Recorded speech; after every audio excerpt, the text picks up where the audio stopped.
Welcome to Game Guys. I'm your host Bricks, and today we're going to be going over the top 5 tips to improve your anti-tank gameplay in Hell Let Loose. Before we get started, I'd like to give a special shout out to our friends at Team Asylum Gaming. You can check them out at discord.gg/Team Asylum. Tip number 1. Adjust your playstyle to the team's needs. This is a pretty basic tip, but I wanted to bring it up because you have different options depending on the different loadouts that you have. The primary loadout has a wrench that can be used to create an anti-tank gun with 150 resources, whereas the second loadout comes with placeable anti-tank mines. This really helps the anti-tank player be very versatile and a strong contender on both offense and defense.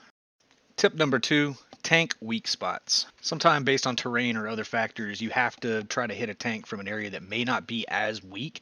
However, the butt of the tank is where the engine is at, and that's where you're going to want to attack as an AT guy, especially if you're using rockets. If you're using an AT gun, it's a little more forgiving, but at the same time, the AT gun can't move very fast, and once you shoot it, they know where you're at, and it can be taken out by one tank round. You can hit the turret, which can stop the tank from being able to use its turret machine gun, or you can hit the tracks and make it only be able to stay in first gear, but again, I recommend you just go around behind it and eliminate the threat completely. Tip number 3, use your flanks. Flanks are your AT guy's best friend. Not only are you in the back pulling off some Chuck Norris stuff while everybody else is trying to push the point, but you'll also a lot of the times find little perks along the way.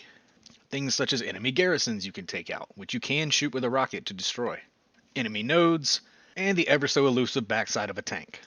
However, make sure your squad leader is okay with you separating from the pack, because that is one gun that they're going to be down, but just let him know that your rockets aren't going to do anything to that tank from the front.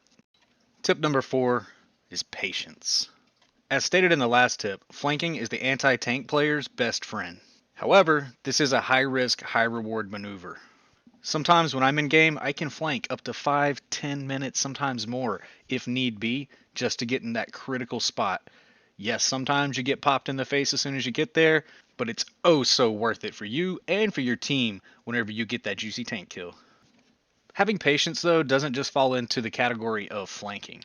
You also have to know the right time to shoot and the right time to wait. More than likely, you're going to find more than one opportunity to engage with the enemy along your flank. However, you got to think about, is this guy worth it? Is he hindering me from my goal? If he's not an immediate threat, just let him go. You don't want firing at one guy to stop you from taking out a garrison or a tank that could destroy your entire team. The moral of the story is, stay calm, stay silent, and stay deadly. Tip number 5 is use rockets on infantry.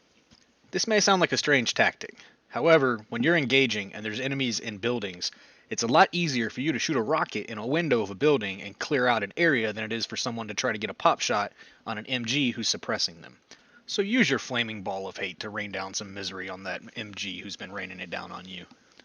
Also, most of the time where there's infantry, there's a spawn point. So you firing at the enemy can have a blast radius big enough where sometimes you'll get an OP or a garrison without even trying to. And as of update 8, the support role can actually drop you explosive ammunition if they're on that certain loadout, so keep one of those guys nearby and just keep launching rockets. As always, everyone, thank you for stopping by. Hope you learned something new. If you did, hit that like and subscribe. As soon as we hit 50 subscribers, we're going to give out a free Hell Let Loose game key. So until next time, see you in game.